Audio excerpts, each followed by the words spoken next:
SN glory YouTube channel के online platform पे मैं एसएन सिंह एक बार फिर से आपका हार्दिक स्वागत एवं अभिनंदन करता हूं। बीएड द्वितीय वर्ष परीक्षा की तैयारी के क्रम में हम कंटिन्यू चर्चा कर रहे थे। आज हम चर्चा करेंगे जिस विषय पे वो है योजना विधि, या इसी को प्रायोजना विधि, या इसी को प्रोजेक्ट विधि कहा जाता है। तो किसी भी कार्य को जब हम करते हैं तो उस कार्य को करने में यदि हम वैज्ञानिकता का प्रयोग करते हैं, यदि उस कार्य को करने में हम किसी क्रम का प्रयोग करते हैं और उस कार्य को हम पूर्ण करते हैं, तो वह जो कार्य होता है वो प्रोजेक्ट विधि कहलाता है। यानी किसी कार्य को वैज्ञानिक ढंग से किया जाए, क्रमबद्ध ढंग से किया जाए और उसको पूर्ण किया जाए, तो ऐसी जो विधि होती है उसी को हम प्रोजेक्ट मेथड कहते हैं। प्रोजेक्ट मेथड का जो दर्शन आया, जो विचार आया, वो सबसे पहले जॉन डीवी ने दिया। जॉन डीवी जो थे वो एक प्रयोजनवादी दार्शनिक थे, यानी प्रयोजनवाद के जनक माने जाते हैं जॉन डीवी।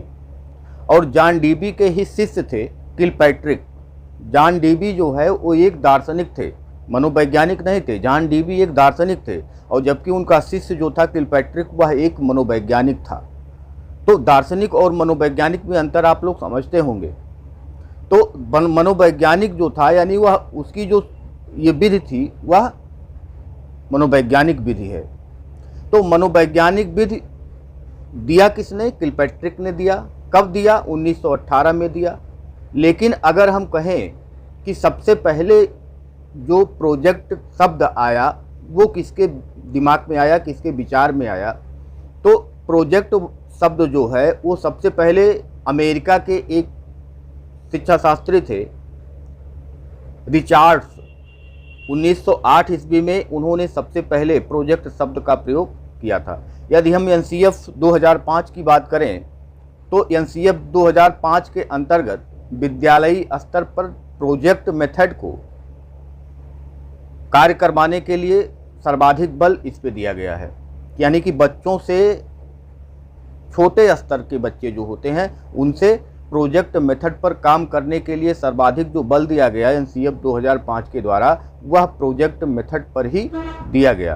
प्रोजेक्ट विधि करके सीखने के सिद्धांत पर आधारित है, यानी बच्चा यहाँ भी क्रियाशील रहता है। बच्चा स्वयं, उसको जो समस्याएं दी जाती हैं समूह में मिल करके, वह बच्चा उस समाधान को करने का प्रयास करता है। क्योंकि ये समूह में प्रोजेक्ट तैयार किए जाते हैं, ज़्यादातर समूह में ही प्रोजेक्ट कराए जाते हैं, इसलिए बच्चों में बहुत सारे ऐसे गुण होते हैं जो सामाजिक गुण वो बच्चों में विकसित होते हैं।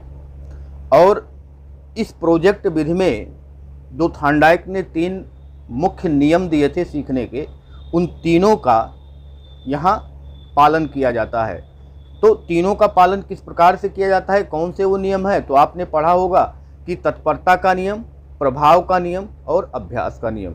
तो तत्परता क्यों? जब तक बच्चा तैयार नहीं रहेगा तब तक वो किसी प्रोजेक्ट या कोई किसी कार्य को कर नहीं सकता है। तो तैयारी जरूरी है। बिना मानसिक रूप से वह तैयार हो, शारीरिक रूप से वह तैयार हो, तब तो कोई कार्य करने में वह सक्षम होगा। दूसरा प्रभाव, अगर उसका प्रभाव जो वह कार्य करने जा रहा है उसका प्रभाव ये है कि उससे बच्चे को कुछ लाभ मिलने वाला है, बच्चे को समझ में आ रहा है कि ये कार्य हम करेंगे तो हमको ये लाभ मिलेगा, इतना नंबर मिल जाएगा, या हमारे जो भावी जीवन है उसमें हमको सहयोग करेगा, तो बच्चा निश्चित रूप से उससे प्रभावित होगा और वह कार्य करने में वह तत्पर हो जाएगा। उसके बाद अभ्यास का नियम, जब बच्चा बार बार एक ही कार्य को करता है, बार बार एक ही प्रोजेक्ट पे जाता है, एक ही तरीके का प्रोजेक्ट करता है, तो बच्चे में जो है समस्या समाधान को करने में या किसी भी कार्य को करने में बच्चे को आसानी होती है। तो ये 3 मुख्य नियम जो थॉर्नडाइक के थे उसका भी पालन इसमें किया जाता है। तत्परता, अभ्यास और प्रभाव का नियम तीनों इस पे लागू होता है। यदि हम किलपैट्रिक की बात करें तो उन्होंने जो प्रोजेक्ट की जो परिभाषा दी है, उन्होंने कहा है कि प्रोजेक्ट वह उद्देश्य मूलक कार्य है जो निश्चित वातावरणीय परिस्थितियों में सहृदयता के साथ संपन्न करवाए जाते हैं। यानी इसका जो एक वातावरण तैयार किया जाता है, एक माहौल तैयार किया जाता है जिसमें बच्चा पूरे मनोयोग से उस पे काम पे जुट जाता है और उसका समाधान करने का प्रयास वह करता है। अब अगर हम देखें कि किलपैट्रिक ने जो प्रोजेक्ट बताया, तो प्रोजेक्ट के इन्होंने कुल 4 प्रकार बताए। सबसे पहला प्रकार इन्होंने बताया सृजनात्मकता प्रोजेक्ट, दूसरा रसास्वादन प्रोजेक्ट,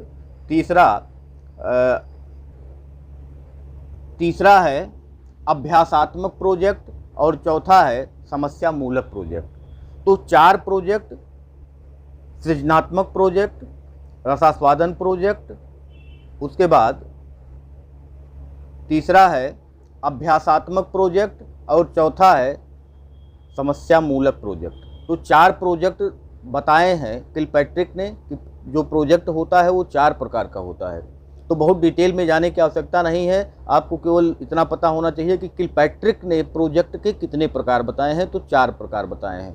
अब प्रोजेक्ट में कुल फिक्स जो है वो पद होते हैं या चरण होते हैं या सोपान होते हैं, और कुल 6 सोपान होते हैं। ये 6 आपको याद होना चाहिए।